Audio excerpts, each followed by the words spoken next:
ਮਾਨਯੋਗ ਸਤਸੰਗੀ ਜਨੋ, ਅੱਜ ਦਾ ਜੋ ਦਿਨ ਹੈ, ਧੰਨ ਗੁਰੂ ਅਰਜਨ ਦੇਵ ਸਾਹਿਬ ਮਹਾਰਾਜ ਸ਼ਹੀਦਾਂ ਦੇ ਸਰਤਾਜ, ਸ਼ਾਂਤੀ ਦੇ ਪੁੰਜ, ਬਾਣੀ ਦੇ ਸੰਗ੍ਰਹਿ ਕਰਤਾ, ਸਤਿਗੁਰੂ ਪੰਚਮ ਪਿਤਾ ਧੰਨ ਗੁਰੂ ਅਰਜਨ ਦੇਵ ਸਾਹਿਬ ਮਹਾਰਾਜ ਜੀ ਦਾ ਸ਼ਹਾਦਤ ਵਾਲਾ ਦਿਹਾੜਾ ਹੈ। ਧੰਨ ਗੁਰੂ ਅਰਜਨ ਦੇਵ ਸਾਹਿਬ ਮਹਾਰਾਜ ਜੀ ਦੇ ਜੀਵਨ ਦੇ ਵਿੱਚੋਂ ਕੁਝ ਕੁ ਆਪ ਜੀ ਦੇ ਨਾਲ ਵਿਚਾਰਾਂ ਸਾਂਝੀਆਂ ਕਰਨੀਆਂ ਹਨ। ਧੰਨ ਗੁਰੂ ਅਰਜਨ ਦੇਵ ਸਾਹਿਬ ਮਹਾਰਾਜ 1563 15 ਅਪ੍ਰੈਲ ਗੋਇੰਦਵਾਲ ਵਿਖੇ ਪਿਤਾ ਧੰਨ ਗੁਰੂ ਰਾਮਦਾਸ ਮਹਾਰਾਜ ਚੌਥੇ ਪਾਤਸ਼ਾਹ ਜੀ ਤੇ ਮਾਤਾ ਸਤਿਕਾਰਯੋਗ ਮਾਤਾ ਭਾਨੀ ਜੀ, ਤਿੰਨਾਂ ਦੀ ਪਵਿੱਤਰ ਕੋਖ ਤੋਂ ਪ੍ਰਗਟ ਹੋਏ। 1563 15 ਅਪ੍ਰੈਲ ਧੰਨ ਗੁਰੂ ਅਰਜਨ ਦੇਵ ਮਹਾਰਾਜ ਜੀ ਦੇ ਪਿਤਾ ਜੀ ਗੁਰੂ ਸਾਹਿਬ ਗੁਰੂ ਰਾਮਦਾਸ ਸਾਹਿਬ ਮਹਾਰਾਜ, ਧੰਨ ਗੁਰੂ ਅਰਜਨ ਦੇਵ ਸਾਹਿਬ ਮਹਾਰਾਜ ਜੀ ਦੇ ਨਾਨਾ ਗੁਰੂ ਅਮਰਦਾਸ ਸਾਹਿਬ ਮਹਾਰਾਜ ਤੀਸਰੇ ਪਾਤਸ਼ਾਹ ਜੀ, ਧੰਨ ਗੁਰੂ ਅਰਜਨ ਦੇਵ ਸਾਹਿਬ ਮਹਾਰਾਜ ਜੀ ਦੇ ਸਪੁੱਤਰ ਗੁਰੂ ਹਰਗੋਬਿੰਦ ਸਾਹਿਬ, ਉਹ ਵੀ ਗੁਰੂ, ਪੋਤਾ ਵੀ ਗੁਰੂ ਤੇ ਪੜਪੋਤਾ ਵੀ ਗੁਰੂ। ਧੰਨ ਗੁਰੂ ਅਰਜਨ ਦੇਵ ਸਾਹਿਬ ਮਹਾਰਾਜ ਜੀ ਦੇ ਪੋਤਰੇ ਨੇ ਗੁਰੂ ਹਰਿਰਾਏ ਸਾਹਿਬ ਜੀ, ਵਾਹਿਗੁਰੂ ਗੁਰੂ ਤੇਗ ਬਹਾਦਰ ਸਾਹਿਬ ਮਹਾਰਾਜ ਜੀ, ਤੇ ਪੜਪੋਤਰੇ ਨੇ ਗੁਰੂ ਹਰਿਰਾਏ ਸਾਹਿਬ ਜੀ। ਗੁਰੂ ਗੋਬਿੰਦ ਸਿੰਘ ਮਹਾਰਾਜ ਜੀ ਵੀ ਪੜਪੋਤੇ ਹੀ ਨੇ, ਕਿਉਂਕਿ ਗੁਰੂ ਗੋਬਿੰਦ ਸਿੰਘ ਮਹਾਰਾਜ ਜੀ ਦੇ ਦਾਦਾ ਜੀ ਗੁਰੂ ਹਰਗੋਬਿੰਦ ਸਾਹਿਬ ਛੇਵੇਂ ਪਾਤਸ਼ਾਹ ਨੇ ਤੇ ਪੜਦਾਦਾ ਗੁਰੂ ਅਰਜਨ ਦੇਵ ਸਾਹਿਬ ਜੀ ਹੈ। ਸੋ ਗੁਰੂ ਸਾਹਿਬ ਜੀ ਦਾ ਜੀਵਨ ਆਪਾਂ ਜੇ ਕਹੀਏ ਵੀ ਸਮਸਤ ਜੀਵਨ ਦੇ ਵਿਚਾਰ ਕਰੇ ਕੋਈ, ਤੇ ਇਹ ਇੱਕ ਬੜੀ ਔਖੀ ਗੱਲ ਹੈ। ਸਮੁੰਦਰ ਨੂੰ ਨਾਪਿਆ ਤੋਲਿਆ ਨਹੀਂ ਜਾ ਸਕਦਾ। ਜਿਸ ਤਰ੍ਹਾਂ ਸਮੁੰਦਰ ਨੂੰ ਨਾਪਿਆ ਤੋਲਿਆ ਨਹੀਂ ਜਾ ਸਕਦਾ ਨਾ, ਤੇ ਇਸੇ ਤਰ੍ਹਾਂ ਸਤਿਗੁਰੂ ਜੀ ਦੇ ਜੀਵਨ ਦੇ ਆਪਾਂ ਤਮਾਮ ਗੁਣ ਵਿਚਾਰ ਨਹੀਂ ਸਕਦੇ, ਪਰ ਫਿਰ ਵੀ ਕੁਝ ਆਪਾਂ ਵਿਚਾਰਾਂ ਕਰਾਂਗੇ।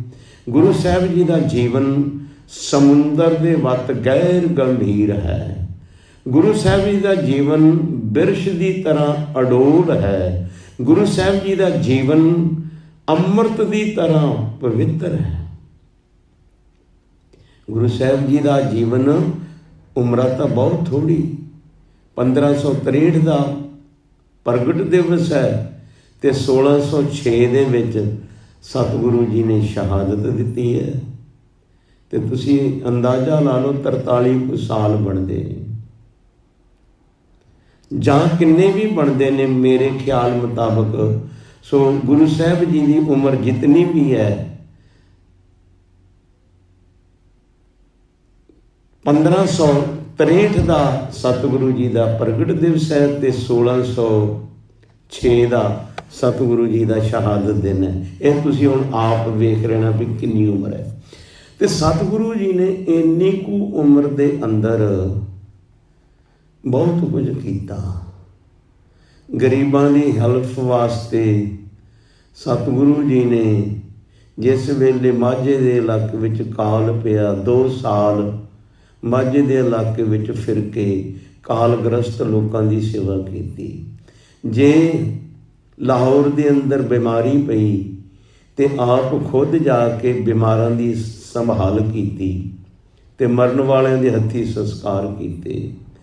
ਗੁਰੂ ਸਾਹਿਬ ਜੀ ਨੇ ਲੋਕ ਭਲਾਈ ਦੇ ਵਾਸਤੇ ਸਰੋਵਰ ਤਿਆਰ ਕਰਵਾਏ। ਤਰਨਤਾਰਨ ਸਾਹਿਬ ਵਿਖੇ ਕੋੜੀ ਘਰ ਬਣਾਇਆ, ਦਵਾਖਾਨਾ ਬਣਾਇਆ। ਫਿਰ ਸਤਿਗੁਰੂ ਜੀ ਨੇ ਰਾਮਸਰ ਦੇ ਅਸਥਾਨ ਬਣਾਇਆ, ਸੰਤੋਖ ਸਰ ਦਾ ਸਥਾਨ ਬਣਾਇਆ। फिर दरबार साहिब सतगुरु जी की बख्शिश है। ये गल वखरी है। गुरु रामदास महाराज जी ने जो सरोवर उन्होंने तैयार करवाया सी, पक्का गुरु अर्जन देव साहब जी ने करवाया। तो हरिमंदिर भी गुरु अर्जन देव साहब जी ने बनवाया। धन गुरु अर्जन देव साहब महाराज जी ने एक सब तो वड्डा पारोपकार ये किया भी गुरु ग्रंथ साहिब महाराज समुची मानवता वास्ते बनाए। एक फिरके वास्ते नहीं, एक कौम एक मजहब वास्ते नहीं, समुची मानवता वास्ते गुरु ग्रंथ साहिब जी हैं। तो गुरु अर्जन देव साहब महाराज जी के जीवन काल के अंदर बहुत बहुत वड्डे सतगुरु जी ने परोपकार किए। ते गुरु साहिब जी दा शहीदी दिहाड़ा अज मनाने। शहादत अरबी भाषा का शब्द है। शहादत का मतलब गवाही, गवाही, साख भरनी, गवाह बनना, गवाही देनी। शहादत का मतलब गवाह, साख भरन वाला, शादी भरन वाला। आप कई बार कहते ना भी तू शादी भरदा, शहादत भरदा, शादी भरदा। शहादत देना किसी धार्मिक हित अपना आप कुर्बान कर देना, इसनूं कहंदे ने शहादत देना। धर्म हित अपना आप कुर्बान कर देना, कौम हित देश हित अपना आप कुर्बान कर देना। तो शहीद लफज शहादत तो है। शहीद शहादत, शहीद तो शहादत है। शहीद का मतलब शहादत है। शहीद शब्द तो शहादत है। ये शहीद शब्द ना तो किसी वेदां विच है, ना पुराणां विच है, ना शास्त्रां विच, 6 शास्त्रां विच है, ना पुराणां विच है, ना सिमरतियां विच है, ना वेदां विच है, ना किसी होर धार्मिक ग्रंथ जिमें मद भगवत गीता है, जिमें फिर रामायण है, इन्हां दे अंदर किसी दे अंदर शहीद शब्द नहीं आया। शहीद शब्द आया है तो पवित्र कुरान मजीद दे अंदर आया, 32 वारी आया है। तो शहीद शब्द जे हिंदू मत के ग्रंथां च आया हुंदा तो हो सकता है भी जिहड़े लोग जंगां दे विच शहीद होए उन्हां नूं शहीद पदवी दित्ती जांदी। पर शहीद पदवी किस नूं दित्ती जांदी है? जिहड़ा कि देश धर्म कौम दी खातर आपा मरदा, शहीदी दी पदवी, शहीद दी पदवी उन्होंने दित्ती जाती है। जिहड़ा जर जोरू ते जमीन वास्ते लड़दा उन्होंने शहीद नहीं कहा जाता। त्रेते युग दे विच रामचंद्र अते रावण का जंग होया, लखां लोग मारे गए, किसी नूं शहीदी दी पदवी नहीं मिली, शहीद दी पदवी नहीं मिली। फिर द्वापर दे विच महाभारत होया, लखां लोग मारे गए, किसी नूं शहीद नहीं कहा गया, शहीद नहीं मिथिया गया। शहीद जिहड़ा जर जोरू ते जमीन वास्ते लड़ मरदा ना, उन्होंने शहीद नहीं कहा जा सकता। जे त्रेते दा लड़ाई सी वो औरत वास्ते सी, माता सीता नूं रावण लै गया, लड़ाई हुई, जंग होया। द्वापर दी जंग सी जमीन वास्ते सी, कैरो ते पांडवां ने जुआ खेडिया, पांडव हार गए। उन्हां दी तरफदारी करन वास्ते, विचोलगी करन वास्ते कृष्ण भगवान दुर्योधन को आए, कहण लगे तुहाडे भरा ने हार गए ने ते उन्हां नूं 5 पिंड दे दिओ, वो गुजर बसर कर लैणगे। दुर्योधन कहण लगा सूए दे नक्के जिन्नी भी थां नहीं मैं देनी। इस गल तो जंग हुई, लखां लोग मारे गए, किसी नूं शहीद दा रुतबा नहीं मिलिया। शहीद सिर्फ केवल ते केवल कुरान दे अंदर 32 वारी आया ते गुरु ग्रंथ साहिब जी दे अंदर 2 वारी आया, 2 वारी आया। इस्लाम मत 5 प्रकार दे शहीद मनदी है। शहीदे करबला, हसन ते हुसैन उत्थे शहीद होए ने। शहीदे करबला छोटे बच्चे सी इस्लाम दे अंदर, उत्थे शहीद होए ने। शहीदे आजम कौम दे वास्ते शहीद होने वाला, शहीदे वतन देश के खातर शहीद होने वाला तीसरा शहीद। चौथा शहीद शहीदे मुहब्बत की खातर शहादत दे देने वाला शहीदे मुहब्बत। पंजवां शहीदे परोपकार, जिसने परोपकार किया उसनूं पंजवां शहीद इस्लाम मत मनदी है, परोपकार की खातर शहीदी दी है, उसनूं इस्लाम शहीदे परोपकार मनदी है। सो इस्लाम के अंदर 5 प्रकार के शहीद मन्ने गए ने, ते सिख जगत के अंदर 3 प्रकार के मन्ने गए ने। एक तो शांतमई शांत रस विच रहिंदियां होइयां शहीदी दे देनी, ये पहला शहीद। दूजा वीर रस, जंगे मैदान के अंदर दुश्मन नाल लड़ मरना, धर्म की खातर, सच की खातर, उसनूं वीर रस दे विच शहीद होने वाला। ते तीसरा जिंदा शहीद। जिंदा शहीद वो ने जिन्हां ने अपना जीवन ऐसा बना लिया है, जो किश है मेरा मुझ में किश नहीं, जो किश है सो तेरा, सब कुछ तेरा है। जीवन मुक्त वो हो गए ने, जींदे शहीद वो हो गए ने जिहड़े जीवंदे मुक्त हो गए ने। किवें? जीवन मुक्त सो आखिए मर जीवै मरिया। जिहड़े मर के जी गए, भाव इधर डूबे उधर निकले, उधर डूबे इधर निकले। जिमें सूरज इधर डुब गया दूजे पासे जान निकलिया। इंसान संसार की तरफ तो एक किस्म का मर गया, अपने आप ते कंट्रोल कर लिया, अपने आप नूं संसार दे विच, परिवार दे विच, पदार्थां दे विच रहिंदियां होइयां अपने आप नूं समझ लिया कि मेरा कुछ नहीं, मैं जुदा ही हाँ इस तो। वो जिंदा शहीद है। तो गुरु ग्रंथ साहिब विच 2 बारी शब्द आया शहीद शब्द। पीर पैकामर सालक साधक शोहदे और शहीद। गुरु नानक साहब जी का श्री राग के अंदर, ते दूसरा हैगा रविदास जी का मल्हार राग के अंदर। जाके ईद बकरीद कुल बद करे, कुल गऊ बद करे, मानिए शेख शहीद पीरा। यह 2 शब्द 2 बारी गुरु ग्रंथ साहिब जी के अंदर आया। ते धन गुरु अर्जन देव साहिब महाराज शहीद, उन्होंने शहीदी प्राप्त की है। हुण शहीद ते है अरबी भाषा का शब्द, जिसने शहादत दी, सच की खातर आपा वारिया, शहादत देती, साख भर दी, सच की खातर आपा वारता, उन्होंने कहते ने शहीद। शहादत देण वाले नूं, शादी देण वाले नूं, साखी देण वाले नूं, गवाही देण वाले नूं शहीद। ते शहीदी, शहीदी का मतलब जिसने ओ कार्रवाई की, ओ क्रिया की, केड़ी? शहादत देण दी, शादी भरन की क्रिया की।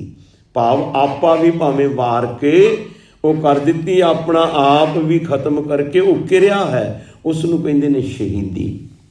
ते धन गुरु अर्जन देव साहिब महाराज शहीद होए अज दे दिन।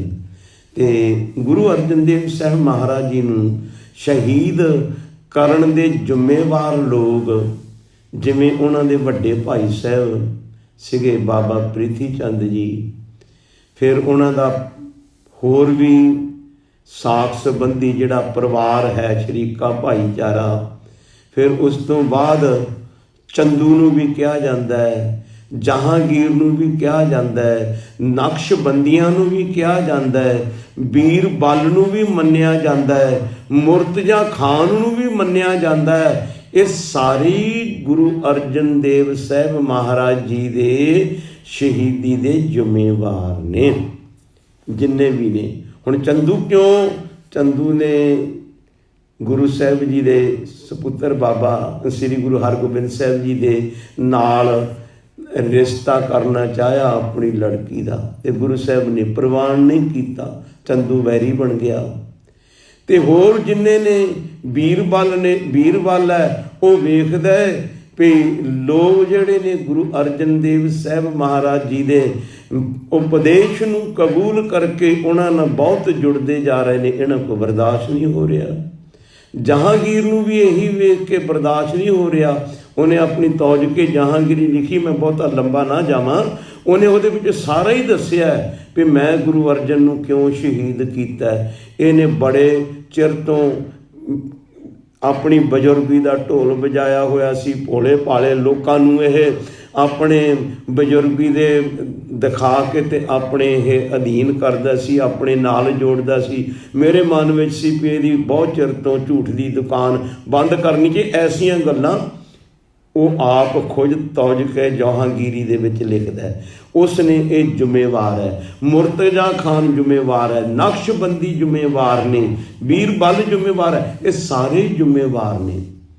खास करके जहांगीर क्यों गुरु साहब जी दे नाल जिस वेले शिकायतां करन वालियां ने कहा भी इस गुरु अर्जन ने एक गुरु ग्रंथ साहब लिखिया, अकबर वेले भी शिकायतां हुईयां, अकबर वेले भी शिकायतां हुईयां, ते फिर अकबर वेले गुरु ग्रंथ साहब जी दी दर्शन करन वास्ते कहंदे ने अकबर ने गुरु ग्रंथ साहब दर्शन करन वास्ते बटाले विखे मंगवाए भी, ते दर्शन कीते।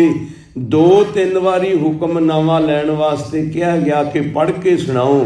एक वारी हुक्मनामा आया कि जेड़ा अपना कोई बोले राम राम कोई खुदाए। मैं तुहानूं इस डिटेल च नहीं जाना चाहता, सिर्फ मैं दसदा।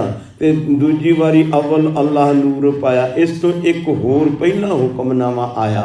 ये 2-3 हुक्मनामे आए। उसने अपने तख्त उत्तों उठ के आके अकबर ने नाले ते सजदा कीता ते नाले 500 मोहर गुरु ग्रंथ साहब जी की भेटा की। खैर मेरा ये विषय नहीं, मैं इधर जाना नहीं चाहता। शिकायतां हुंदियां रहियां। गुरु साहब जी के टाइम ते शिकायत हुई तो गुरु साहब जी नूं जहांगीर ने यह कहा गया भी जिहड़ा तुसीं ग्रंथ लिखिया है इहदे विच तुसीं इस्लाम धर्म की सिफत लिखो साडे मुताबक। तो गुरु अर्जन देव साहब जी कहन लगे भी असी एक अखर भी इस दे विच अदला बदली नहीं कर सकते। तो जहांगीर ने ये 2 शर्तां रखियां, जे तुसीं 2 शर्तां प्रवान कर लो तो फिर ठीक है, जे नहीं 2 शर्तां प्रवान करते तो तुहानूं असीं कतल करांगे। देखो गुरु साहब जी नूं शहीदां दे सिरताज कहा जाता है। क्यों? इहदा भी कारण है क्यों कहा जाता है। किसी नूं कोई जिवें ईसा जी नूं मैं उन्हां ते कटाक्ष नहीं करता, मैं उन्हां दा सत्कार करदा। मैं पढ़िया भी जिस वेले उन्हां नूं सूली टंगण लगे सन उन्होंने बड़ी तरले लै भी मेरे नाल ये ना करो, अपनी जान बचाउण दे खातर उन्होंने बड़े यतन किए। तो होर भी कई इस तरह के लोग जिन्हां ने जिद्दां करबला दे विच बच्चे शहीद किए गए, बड़े तरले लै गए, उन्होंने मन्निया नहीं, उन्होंने शहीद कर दिता गया। होर भी कई इस तरह होए जिहड़े शांतमई मुकाबला ना कर सके ते उन्होंने ऑफर नहीं मिली भी आह काम करो तो तुहानूं छड्ड देंगे। गुरु अर्जन देव साहब महाराज नूं ऑफर दी गई, जां ते तुसीं गुरु ग्रंथ साहब जी दे अंदर इस्लाम की साडे मुताबक सिफत लिख दिओ। गुरु साहब कहण लगे हो नहीं सकता। जे नहीं हो सकता फिर तुसीं गुरु ग्रंथ साहब च नहीं लिख सकते, फिर तुसीं इस्लाम नूं कबूल कर लो। वो कहण लगे ये भी नहीं हो सकता, तुहानूं अपना धर्म प्यारा, सानूं अपना धर्म प्यारा है। फिर उन्होंने कहा तुसी शहीद होने वास्ते मरन वास्ते तैयार हो जाओ। सतगुरु जी ने कहा असी रेडी हाँ, असी सानू कोई प्रवान है। गुरु ग्रंथ साहब जिहड़ा है ना ये समुची मानवता वास्ते है, समुची मनुखता वास्ते है। गुरु ग्रंथ साहब किसी एक फिरके, एक मजहब, एक लोगों की ਗਵਾਹੀ ਨਹੀਂ ਕਰਦਾ, ਅਗਵਾਈ ਨਹੀਂ ਕਰਦਾ, ਵੀ ਇੱਕ ਲੋਕਾਂ ਨੂੰ ਮਾਰਗਦਰਸ਼ਨ ਕਰਾਉਂਦਾ, ਸਮੁੱਚੇ ਬ੍ਰਹਿਮੰਡ ਦੇ ਲੋਕਾਂ ਨੂੰ ਮਾਰਗਦਰਸ਼ਨ ਕਰਾਉਂਦਾ। ਗੁਰੂ ਗ੍ਰੰਥ ਸਾਹਿਬ ਜੀ ਕਰਾਉਂਦੇ ਨੇ। ਵਾਹਿਗੁਰੂ, ਮੈਂ ਇੱਕ ਸੁਣਿਆ ਵਿਦਵਾਨ ਦੇ ਕੋਲੋਂ ਵੀ ਇੱਕ ਲਾਇਬ੍ਰੇਰੀ ਇੱਥੇ ਕਿਤੇ ਬਣੀ ਹੈ, ਉਹਦੇ ਵਿੱਚ ਸਾਰੇ ਧਰਮਾਂ ਦੇ ਗ੍ਰੰਥ ਰੱਖੇ, ਸਾਰੇ ਧਰਮਾਂ ਦੇ। ਦੁਨੀਆ ਦੇ ਵਿੱਚ ਮੇਰੇ ਖਿਆਲ ਆ ਵੀ 3-4 ਹਜ਼ਾਰ ਵੀ ਹੋਵੇ, ਪਤਾ ਨਹੀਂ ਕਿੰਨੇ ਧਰਮ ਨੇ। 2-3 ਪੌਣੇ 300 ਧਰਮ ਦਾ ਗ੍ਰੰਥ ਕਹਿੰਦੇ ਉੱਥੇ ਰੱਖਿਆ। ਸ਼ਾਇਦ ਇਹ ਸੱਚ ਹੈ ਜਾਂ ਝੂਠ ਹੈ, ਮੈਂ ਸੁਣੀ ਗੱਲ ਕਰ ਰਿਹਾ।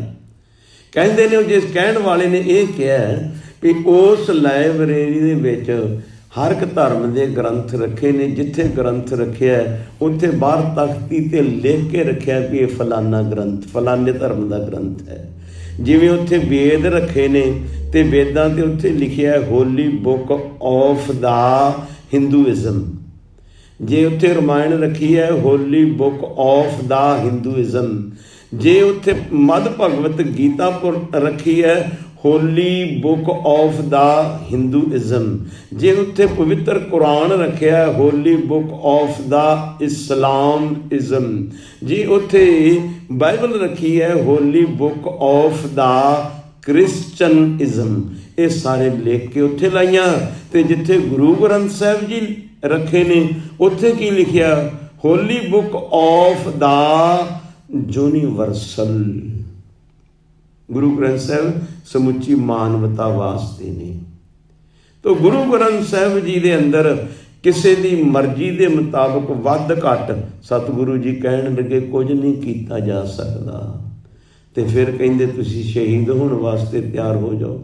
ਸਤਿਗੁਰੂ ਕਹਿਣ ਲੱਗੇ ਠੀਕ ਹੈ। ਸਤਿਗੁਰੂ ਜੀ ਨੂੰ ਹੁਣ ਸ਼ਹੀਦ ਕਰਨ ਦੇ ਵਾਸਤੇ ਉਹਨਾਂ ਨੇ ਜਾਸਾ ਕਾਨੂੰਨ ਦੇ ਮੁਤਾਬਕ ਸਤਿਗੁਰੂ ਨੂੰ ਸ਼ਹੀਦ ਕੀਤਾ। ਜਿਹੜਾ ਚੰਗੇਜ਼ ਖਾਨ ਸੀ ਨਾ, ਉਸ ਨੇ ਜਾਸਾ ਕਾਨੂੰਨ ਬਣਾਇਆ ਸੀ ਵੀ ਜਿਹੜਾ ਕੋਈ ਸਾਡੇ ਕੋਲ ਬਾਗੀ ਹੈ ਉਸ ਨੂੰ ਕਤਲ ਕੀਤਾ ਜਾਵੇ ਅਤੇ ਜਿੰਨੀਆਂ ਖੂਨ ਦੀਆਂ ਬੂੰਦਾਂ ਧਰਤੀ 'ਤੇ ਡਿੱਗਣਗੀਆਂ ਓਨੇ ਹੀ ਉਸ ਵਰਗੇ ਹੋਰ ਪੈਦਾ ਹੋ ਜਾਣਗੇ।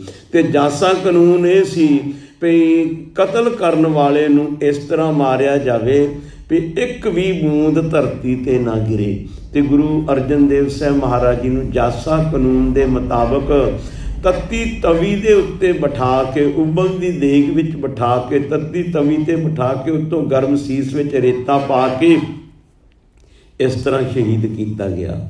ਹੁਣ ਕਈ ਲੋਕ ਇਹ ਗੱਲ, ਜਿਹੜੇ ਟੁੱਚਰਾਂ ਕਰਨ ਵਾਲੇ, ਜਿਹੜੇ ਲੋਕ ਨਹੀਂ ਬਰਦਾਸ਼ਤ ਕਰਦੇ ਗੁਰੂ ਸਾਹਿਬ ਜੀ ਦੀ ਮਹਿਮਾ ਨੂੰ, ਉਪਮਾ ਨੂੰ, ਉਹ ਕਹਿੰਦੇ ਨੇ ਜੇ ਗੁਰੂ ਅਰਜਨ ਦੇਵ ਸਾਹਿਬ ਜੀ ਤੁਸੀਂ ਕਹਿੰਦੇ ਹੋ ਕਿ ਪਰਮੇਸ਼ਵਰ ਦਾ ਰੂਪ ਸੀ, ਉਹਨਾਂ ਨੂੰ ਤੱਤੀ ਤਵੀ 'ਤੇ ਬਿਠਾਇਆ ਗਿਆ ਅਤੇ ਉਹਨਾਂ ਨੇ ਕਰਾਮਾਤ ਕਿਉਂ ਨਹੀਂ ਵਿਖਾਈ?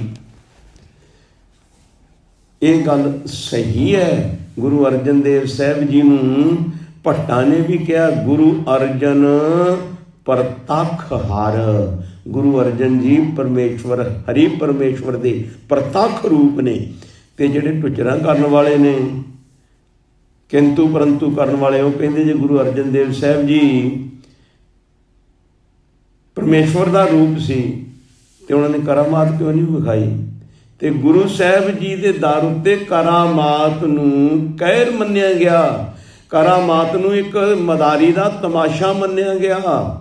ਇੱਕ ਮਦਾਰੀ ਤਮਾਸ਼ੇ ਕਰਦਾ ਨਾ, ਤਮਾਸ਼ਾ ਵਿਖਾਉਂਦਾ, ਕਰਾਮਾਤ ਨੂੰ ਵੀ ਤਮਾਸ਼ਾ ਮੰਨਿਆ ਗਿਆ। ਪਰ ਉਹ ਵੀ ਕਰਾਮਾਤ ਹੈ ਜੋ ਗੁਰੂ ਸਾਹਿਬ ਜੀ ਨੇ ਦਿਖਾਈ ਹੈ। ਦੇਖੋ ਹੁਣ ਮੈਂ ਕਰਾਮਾਤ ਕੀ ਹੈ?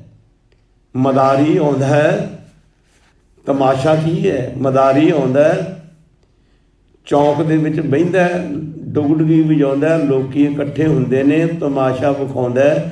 ਕਿਸੇ ਦੇ ਨੱਕ ਵਿੱਚੋਂ, ਕੰਨ ਵਿੱਚੋਂ, ਮੂੰਹ ਵਿੱਚੋਂ ਰੁਪਈਏ ਕੱਢ ਕੱਢ ਕੇ ਡੱਬੇ 'ਚ ਸੁੱਟੀ ਜਾਂਦਾ। ਦੇਖਣ ਵਾਲਾ ਕਹਿੰਦਾ ਵੀ ਹਾਂ ਡੱਬੇ 'ਚ ਰੁਪਈਏ ਡਿੱਗਦੇ ਨੇ, ਚਾਂਦੀ ਦੇ ਜਾਂ ਲੋਹੇ ਦੇ, ਜੋ ਵੀ ਢਾਂਚੇ 'ਚ ਡਿੱਗਦੇ ਨੇ, ਆਵਾਜ਼ ਆਉਂਦੀ ਹੈ, ਉਹ ਕੱਢਦਾ ਅਤੇ ਆਪਣੀ ਪੋਟਲੀ ਦੇ ਵਿੱਚੋਂ ਵੀ ਕਈ ਚੀਜ਼ਾਂ ਕੀਮਤੀ ਕੱਢ ਕੇ ਵਿਖਾ ਦਿੰਦਾ। ਅਤੇ ਜੇ ਉਹ ਕਿਸੇ ਦੇ ਮੂੰਹ, ਕੰਨ, ਨੱਕ ਵਿੱਚੋਂ ਰੁਪਈਏ ਕੱਢ ਸਕਦਾ ਹੈ ਅਤੇ ਫਿਰ ਉਹ ਥੇਲੀ 50-50 ਪੈਸੇ, 25-25 ਪੈਸੇ, ਕੌਲੀ ਆਟਾ ਕਿਉਂ ਮੰਗਦਾ ਫਿਰਦਾ ਹੈ?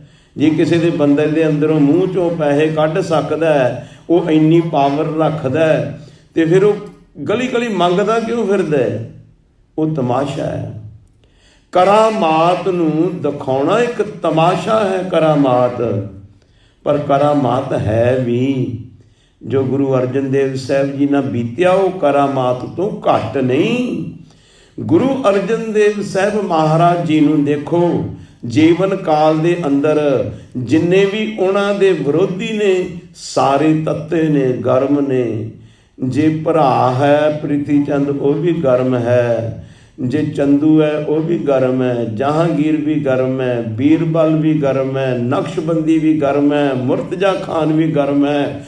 ਇਹ ਸਾਰੇ ਹੀ ਗਰਮ ਨੇ। ਜਿਸ ਵੇਲੇ ਗੁਰੂ ਸਾਹਿਬ ਜੀ ਸ਼ਹੀਦ ਕੀਤੇ ਗਏ ਉਸ ਵੇਲੇ ਮੌਸਮ ਵੀ, ਵੈਦਰ ਵੀ ਗਰਮ ਹੈ। ਜੂਨ ਜੁਲਾਈ, ਮਈ ਜੂਨ ਦੇ ਦਿਨ ਨੇ। ਤੱਤੀ ਤਵੀ ਵੀ ਗਰਮ ਹੈ, ਰੇਤ ਵੀ ਗਰਮ ਹੈ। ਪਰ ਧੰਨ ਗੁਰੂ ਅਰਜਨ ਦੇਵ ਸਾਹਿਬ ਮਹਾਰਾਜ ਤੱਤੀ ਤਵੀ ਤੇ ਬੈਠੇ ਨੇ, ਮਾਸ ਚਿੜ ਕਰਕੇ ਸੜ ਰਿਹਾ ਹੈ ਤੇ ਉੱਤੋਂ ਗਰਮ ਸੀਸ ਦੇ ਉੱਤੇ ਰੇਤਾ ਪੈ ਰਿਹਾ। ਪਰ ਸਤਿਗੁਰੂ ਜੀ ਨੇ ਕਿਤੇ ਪਰਮੇਸ਼ਵਰ ਨੂੰ ਕੋਈ ਉਲਾਂਭਾ ਨਹੀਂ ਦਿੱਤਾ ਵੀ ਹੇ ਪਰਮੇਸ਼ਵਰ ਮੇਰਾ ਕੀ ਕਸੂਰ, ਕਿਹੜੇ ਕਸੂਰ ਦੀ ਮੈਨੂੰ ਸਜ਼ਾ ਤੱਤੀ ਤਵੀ ਤੇ ਬਿਠਾਇਆ ਜਾ ਰਿਹਾ ਹੈ, ਗਰਮ ਸੀਸ ਵਿੱਚ ਰੇਤਾ ਪੈ ਰਿਹਾ ਹੈ, ਇਹ ਕਾਹਦਾ ਮੈਨੂੰ ਦੁੱਖ ਦੇ ਰਹੇ ਹੋ, ਕਾਹਦੀ ਸਜ਼ਾ ਦੇ ਰਹੇ ਹੋ। ਇੱਕ ਕਵੀ ਕਹਿੰਦਾ ਹੈ, जिन का इश्क साधक है वो कब फरियाद करते हैं, लबों पे मोरे खामोशी दिलों में याद करते हैं। जिन्हां दे अंदर प्यार है निरंकार जां किसे प्रति भी जिन्हां दे अंदर सच्चा प्यार है वो मेहने ताने नहीं मारदे, वो यार नूं मेहने नहीं मारदे, ताने नहीं दिंदे। वो ते यार ते ਜ਼ਹਿਰ ਦਾ ਪਿਆਲਾ ਵੀ ਫੜਾ ਦੇਵੇ ਉਹਨੂੰ ਵੀ ਉਹ ਅੰਮ੍ਰਿਤ ਕਰਕੇ ਛਕ ਜਾਂਦੇ ਨੇ ਜਿਹਨਾਂ ਦਾ ਪਿਆਰ ਹੈ। ਧੰਨ ਗੁਰੂ ਅਰਜਨ ਦੇਵ ਮਹਾਰਾਜ ਜੀ ਨੇ ਕੋਈ ਨਿਰੰਕਾਰ ਨੂੰ ਮਿਹਣਾ ਤਾਨਾ ਨਹੀਂ ਮਾਰਿਆ। ਧੰਨ ਗੁਰੂ ਅਰਜਨ ਦੇਵ ਸਾਹਿਬ ਮਹਾਰਾਜ ਜੀ ਨੇ ਜਹਾਂਗੀਰ ਨੂੰ ਜਾਂ ਚੰਦੂ ਨੂੰ ਜਾਂ ਮੁਰਤਜ਼ਾ ਖਾਨ ਨੂੰ ਜਾਂ ਕਿਸੇ ਨੂੰ ਇਹ ਨਹੀਂ ਕਿਹਾ ਕਿ ਤੁਹਾਡਾ ਬੇੜਾ ਗਰਕ ਹੋ ਜਾਏ ਵੀ ਸਾਨੂੰ ਤੱਤੀ ਤਵੀ ਤੇ ਬਿਠਾਇਆ। ਨਾ, ਸ਼ਾਂਤਮਈ ਬੈਠੇ ਨੇ, ਐਨ ਖਿੜੇ ਮੱਥੇ ਬੈਠੇ ਨੇ। ਸਾਈਂ ਮੀਆਂ ਮੀਰ ਜੀ ਆ ਗਏ, ਵੇਖਿਆ, ਵੇਖ ਕੇ ਵਿਆਕਲ ਹੋ ਗਏ, ਬੇਸੁੱਧ ਹੋ ਗਏ। ਸਤਿਗੁਰੂ ਨੂੰ ਕਹਿਣ ਲੱਗੇ, ਸਤਿਗੁਰੂ ਇਹਨਾਂ ਨੇ ਤੁਹਾਨੂੰ ਜ਼ਾਲਮਾਂ ਨੇ ਬੜੇ ਕਸ਼ਟ ਦਿੱਤੇ ਨੇ, ਹੁਕਮ ਕਰੋ ਦਿੱਲੀ ਤੇ ਲਾਹੌਰ ਦੀ ਇੱਟ ਨਾ ਇੱਟ ਖੜਕਾ ਦਿਆਂ। ਸਤਿਗੁਰੂ ਕਹਿਣ ਲੱਗੇ, ਸਾਈਂ ਜੀ ਜੇ ਪਰਮੇਸ਼ਵਰ ਤਾਕਤ ਬਖਸ਼ੇ ਤੇ ਜਰ ਲੈਣੀ ਚਾਹੀਦੀ ਹੈ। ਕਹਿਣ ਲੱਗਾ, ਜੀ ਮੈਂ ਵੇਖ ਕੇ ਬਰਦਾਸ਼ਤ ਨਹੀਂ ਕਰਦਾ, ਇਹਨਾਂ ਨੇ ਤੁਹਾਨੂੰ ਬੜਾ ਕਸ਼ਟ ਦਿੱਤਾ ਹੈ। ਤੇ ਇੱਕ ਕਵੀ ਲਿਖਦਾ, ਉਹ ਕੀ ਕਹਿੰਦਾ, ਉਹ ਕਹਿੰਦਾ ਸੀ, ਕਹਿੰਦਾ ਜੇ ਰੁੱਤ ਸੀ ਜੇਠ ਹਾੜ ਦੀ, ਸੇਕ ਸੀ ਤਨ ਸਾੜਦਾ, ਉਦੋਂ ਛਾਲੇ ਛਾਲੇ ਹੋ ਗਿਆ ਬਦਨ ਸੱਚੀ ਸਰਕਾਰ ਦਾ। ਰੁੱਤ ਸੀ ਜੇਠ ਹਾੜ ਦੀ, ਸੇਕ ਸੀ ਤਨ ਸਾੜਦਾ, ਉਦੋਂ ਛਾਲੇ ਛਾਲੇ ਹੋ ਗਿਆ ਬਦਨ ਸੱਚੀ ਸਰਕਾਰ ਦਾ। ਜਦੋਂ ਹਾਲ ਆਣ ਕੇ ਵੇਖਿਆ ਮੀਆਂ ਮੀਰ ਆਪਣੇ ਯਾਰ ਦਾ, ਉਹ ਹੋ ਵਿਆਕੁਲ ਢਹਿ ਪਿਆ, ਰੋਵੇ ਤੇ ਆਹੀਂ ਮਾਰਦਾ। ਉਦੋਂ ਹੱਸ ਕੇ ਬੋਲੇ ਸਤਿਗੁਰੂ ਓ ਸਾਈਂ, ਉਦੋਂ ਹੱਸ ਕੇ ਬੋਲੇ ਸਤਿਗੁਰੂ ਓ ਸਾਈਂ, ਛੋੜੋ ਪ੍ਰੀਤੀ ਚਾਮ ਸੇ, क्या हुआ तन तप रहा, हम शांत हैं हर नाम से। साईं जी ਛੱਡੋ ਇਸ ਸਰੀਰ ਦੀ ਕਹਾਣੀ ਨੂੰ, ਸਾਡਾ ਆਤਮਾ ਸ਼ਾਂਤ ਹੈ, ਅਸੀਂ ਸ਼ਾਂਤੀ ਦੇ ਵਿੱਚ ਬੈਠੇ ਹਾਂ। ਸਤਿਗੁਰੂ ਜੀ ਨੇ ਜੋ ਲਿਖਿਆ ਸੀ ਨਾ, ਤਨ ਮਨ ਕਾਟ ਕਾਟ ਸਭ ਅਰਪੀ, ਵਿੱਚ ਅਗਨੀ ਆਪ ਜਲਾਈ, ਉਹ ਪ੍ਰੈਕਟੀਕਲ ਕਰਕੇ ਵਿਖਾ ਦਿੱਤਾ। ਸਤਿਗੁਰੂ ਜੀ ਨੇ ਜੋ ਬ੍ਰਹਮ ਗਿਆਨੀ ਵਾਲੀ ਅਸ਼ਟਪਦੀ ਲਿਖੀ ਹੈ ਨਾ, ਉਹ ਬ੍ਰਹਮ ਗਿਆਨੀ ਵਾਲਾ ਕਰਮ ਕਰਕੇ ਵਿਖਾ ਦਿੱਤਾ। ਧੰਨ ਗੁਰੂ ਅਰਜਨ ਦੇਵ ਸਾਹਿਬ ਮਹਾਰਾਜ ਸ਼ਹੀਦਾਂ ਦੇ ਸਰਤਾਜ ਨੇ। ਉਹਨਾਂ ਦਾ ਤੱਤੀ ਤਵੀ ਤੇ ਬੈਠਣਾ, ਉਬਲਦੀ ਦੇਗ ਵਿੱਚ ਬੈਠਣਾ, ਸੀਸ ਤੇ ਗਰਮ ਰੇਤਾ ਪੈਣਾ, ਹਾਏ ਨਹੀਂ ਕਹਿਣੀ, ਸੀ ਨਹੀਂ ਕਹਿਣਾ, ਮੱਥੇ ਤੇ ਕੋਈ ਸ਼ਿਕਨ ਗਿਲਾ ਸ਼ਿਕਵਾ ਨਹੀਂ ਕਰਨਾ, ਮੱਥੇ ਤੇ ਤਿਉੜੀ ਨਹੀਂ ਪਾਉਣੀ, ਕਿਸੇ ਨੂੰ ਦੋਸ਼ ਨਹੀਂ ਦੇਣਾ, ਬੁਰਾ ਭਲਾ ਨਹੀਂ ਕਹਿਣਾ। ਇਹ ਸਤਿਗੁਰੂ ਜੀ ਸ਼ਾਂਤੀ ਦੇ ਪੁੰਜ ਤੇ ਇਹ ਕਰਾਮਾਤ ਤੋਂ ਕੋਈ ਘੱਟ ਨਹੀਂ। ਜੇ ਕੋਈ ਕਵੇ ਵੀ ਕਰਾਮਾਤ ਨਹੀਂ ਵਿਖਾਈ ਨਾ, ਜਿਹੜਾ ਕਰਾਮਾਤ ਵਿਖਾਉਣ ਵਾਲਾ ਹੈ ਉਹ ਆ ਕੇ ਵਿਖਾਲ ਦੇਵੇ। ਕੋਈ ਤੱਤੇ ਤਵੇ ਨੂੰ ਹੱਥ ਲਾ ਕੇ ਵੀ ਉਹ ਕਵੇ ਵੀ ਮੈਨੂੰ ਕੋਈ ਸੇਕ ਨਹੀਂ ਲੱਗਿਆ, ਤੱਤੇ ਤਵੇ ਤੇ 2 ਮਿੰਟ ਹੱਥ ਰੱਖਿਆ ਮੈਂ, ਕੋਈ ਸੇਕ ਨਹੀਂ, ਤੜ ਫੁੱਟੇਗਾ। ਇਹ ਕਰਾਮਾਤ ਤੋਂ ਘੱਟ ਨਹੀਂ। ਤੱਤੀ ਤਵੀ ਤੇ ਬੈਠੇ ਨੇ, ਸੀਸ ਵਿੱਚ ਗਰਮ ਰੇਤਾ ਪੈ ਰਿਹਾ, ਫਿਰ ਸੀ ਨਹੀਂ ਕੀਤੀ। ਸੋ ਇਸ ਕਰਕੇ ਧੰਨ ਗੁਰੂ ਅਰਜਨ ਦੇਵ ਮਹਾਰਾਜ ਸ਼ਹੀਦਾਂ ਦੇ ਸਰਤਾਜ ਨੇ, ਸ਼ਹੀਦ ਨੇ। ਫਿਰ ਇੱਕ ਗੱਲ ਕਹਿ ਕੇ ਮੈਂ ਸਮਾਪਤੀ, ਗੁਰਪੁਰਬ, ਮੇਰੇ ਖਿਆਲ ਮੁਤਾਬਕ ਮੈਂ ਗਲਤ ਵੀ ਹੋ ਸਕਦਾ, ਗੁਰਪੁਰਬ ਨੇ ਗੁਰੂ ਸਾਹਿਬ ਜੀ ਦੇ ਪ੍ਰਗਟ ਦਿਵਸ, ਗੁਰਪੁਰਬ ਨੇ ਗੁਰੂ ਸਾਹਿਬ ਜੀ ਦੇ ਗੱਦੀ ਨਸ਼ੀਨ, ਗੁਰਪੁਰਬ ਨੇ ਗੁਰੂ ਸਾਹਿਬ ਜੀ ਦੇ ਆਨੰਦ ਕਾਰਜ ਵਾਲੇ ਦਿਨ। ਪਰ ਜਿਹੜਾ ਜੋਤੀ ਜੋਤ ਹੈ ਉਸ ਨੂੰ ਗੁਰਪੁਰਬ ਦੀ ਬਜਾਏ ਜੇ ਜੋਤੀ ਜੋਤ ਦਿਵਸ ਜਾਂ ਜੋਤੀ ਜੋਤ ਦਿਹਾੜਾ ਜਾਂ ਸ਼ਹੀਦੀ ਦਿਵਸ ਜਾਂ ਸ਼ਹੀਦੀ ਦਿਹਾੜਾ ਕਿਹਾ ਜਾਵੇ ਤੇ ਅੱਛਾ ਲੱਗੇਗਾ। ਕਈਆਂ ਨੂੰ ਤੇ ਇਹ ਵੀ ਨਹੀਂ ਪਤਾ ਵੀ ਸ਼ਹੀਦੀ ਦਿਹਾੜੇ ਦੀਆਂ ਮੁਬਾਰਕਾਂ ਨਹੀਂ ਦੇਈਦੀਆਂ। ਮੈਨੂੰ ਗੁਰਮੁਖ ਪ੍ਰੇਮੀ ਇੱਕ ਮਿਲਿਆ, ਕਹਿੰਦਾ ਜੀ ਮੁਬਾਰਕਾਂ ਜੀ ਮਹਾਰਾਜ ਗੁਰਪੁਰਬ ਦੀਆਂ। ਮੈਂ ਕਾਹਦੀਆਂ? ਕਹਿੰਦਾ ਗੁਰੂ ਅਰਜਨ ਦੇਵ ਸਾਹਿਬ ਜੀ ਦੀ ਸ਼ਹੀਦੀ ਦਿਹਾੜੇ ਦੀਆਂ। ਮੈਂ ਕਿਹਾ ਹੁਣ ਇਹਨੂੰ ਵਿਚਾਰੇ ਨੂੰ ਪਤਾ ਨਹੀਂ, ਮੈਂ ਕਹਾਂ ਇਹਨੂੰ ਕੀ। ਸੋ ਮੇਰੇ ਕਹਿਣ ਤੋਂ ਪਤਾ ਭਾਵ ਹੈ ਵੀ ਕਈਆਂ ਨੂੰ ਇਹ ਚੀਜ਼ਾਂ ਦਾ ਪਤਾ ਨਹੀਂ। ਜਾਗਰਤ ਆਉਣੀ ਚਾਹੀਦੀ ਸਾਡੇ ਅੰਦਰ। ਸੋ ਗੁਰੂ ਸਾਹਿਬ ਜੀ ਸ਼ਹੀਦਾਂ ਦੇ ਸਰਤਾਜ ਨੇ, ਸ਼ਾਂਤੀ ਦੇ ਪੁੰਜ ਨੇ, ਸਮੁੱਚੀ ਮਾਨਵਤਾ ਵਾਸਤੇ ਸਤਿਗੁਰੂ ਜੀ ਨੇ ਗੁਰੂ ਗ੍ਰੰਥ ਸਾਹਿਬ ਜੀ ਤਿਆਰ ਕਰਵਾਏ, ਬਣਾਏ, ਸੰਗ੍ਰਹਿ ਕੀਤਾ ਤੇ ਹਰਮੰਦਰ ਸਾਹਿਬ ਬਣਾਇਆ। ਖੱਤਰੀ ਬ੍ਰਾਹਮਣ ਸ਼ੂਦ ਬੈਸ, ਬ੍ਰਾਹਮਣ ਖੱਤਰੀ ਸ਼ੂਦ ਬੈਸ ਉਪਦੇਸ਼ 4 ਵਰਨਾ ਕੋ ਸਾਂਝਾ। ਹਰ ਕੋਈ ਉੱਥੇ ਜਾਣ ਦੀ ਆਗਿਆ ਹੈ। ਕੋਈ ਮੁਸਲਮਾਨ ਹੋਵੇ, ਈਸਾਈ ਹੋਵੇ, ਸਿੱਖ ਹੋਵੇ, ਹਿੰਦੂ ਹੋਵੇ, ਜੈਨੀ ਹੋਵੇ, ਪਾਰਸੀ ਹੋਵੇ, ਬੋਧੀ ਹੋਵੇ, ਸਭ ਕੋਈ ਉੱਥੇ ਜਾ ਸਕਦੇ ਨੇ। ਸਤਿਗੁਰੂ ਜੀ ਦੀਆਂ ਇਹ ਵਡਿਆਈਆਂ ਨੇ। ਸੋ ਆਪਾਂ ਬਹੁਤ ਵਡਿਆਈਆਂ ਸਤਿਗੁਰੂ ਜੀ ਦੀਆਂ, ਥੋੜ੍ਹੀਆਂ ਆਪਣਾ ਸਾਂਝੀਆਂ ਕੀਤੀਆਂ ਹੋਈਆਂ ਭੁੱਲਾਂ ਗਲਤੀਆਂ ਦੀ